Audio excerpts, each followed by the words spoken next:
Let's begin by getting you all the details of the world leaders who've touched down in the national capital and who's expected to come today. Over the next few hours, you can expect U.S. President Joe Biden, UK Prime Minister Rishi Sunak and many more other dignitaries to be touching down in Delhi. These are images from earlier as U.S. President Joe Biden took off from Washington, D.C. So he's currently en route to Delhi right now.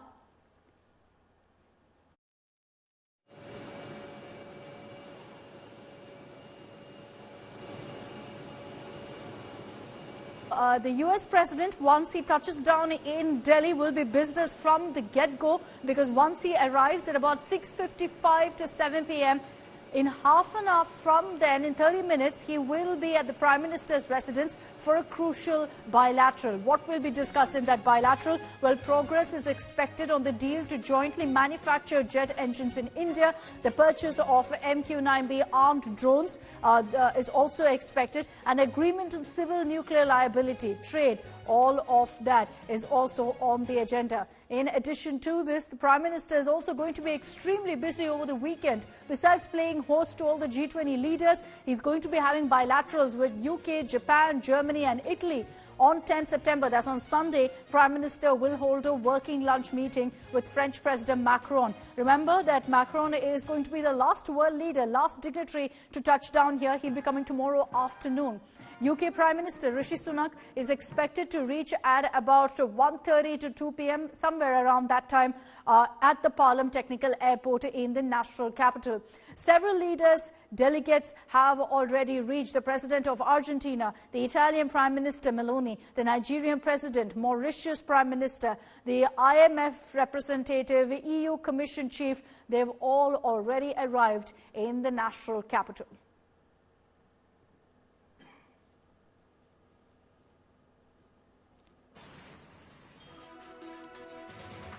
One thing I would note, because I got the question a couple of times in the press briefing room about China and the fact that Xi Jinping is not coming, whether they would play spoiler and so forth. I'm not going to handicap what will happen at this summit in that regard, but I would point out that if you look at the hosts of the G20 over the next few years, we have India this year, Brazil next year, South Africa the following year, and then the United States. And I think along with those three countries, India, Brazil, and South Africa, the U.S. has a deep stake in stewarding the G20 and making sure that it remains a central mechanism for global coordination on all the major challenges we face. And I think over the course of the weekend, you'll see opportunities for us to reflect that. The other thing I would say is that tomorrow the President will be meeting with Prime Minister Modi.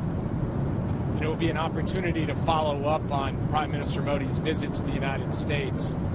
And we will see meaningful progress on a number of issues, including the GE jet engine issue, the MQ-9 Reapers, on 5G, 6G, on collaboration on critical and emerging technologies, and progress also in the civil nuclear area as well. So we will mark all of that progress when the two of them meet tomorrow, which shows the breadth of the relationship between our countries. Of course, President Biden will also speak on critical fundamental values that the United States stands for, as he does in all of his engagements. Continuing to advance the U.S.-India relationship will be a priority this week. We highly value our bilateral relationship with India.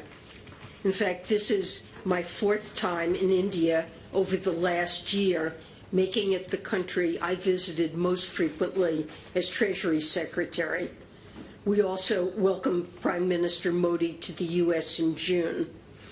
The U.S. is home to the largest Indian diaspora outside of Asia and is India's largest export market.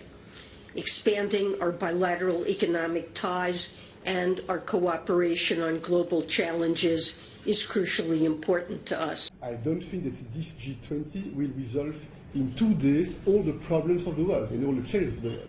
But I think it can be a bold step in the right direction, and we should work to make it happen and to support the Indian presidency. And this is how the EU is considering its role in the multilateral approach, point one.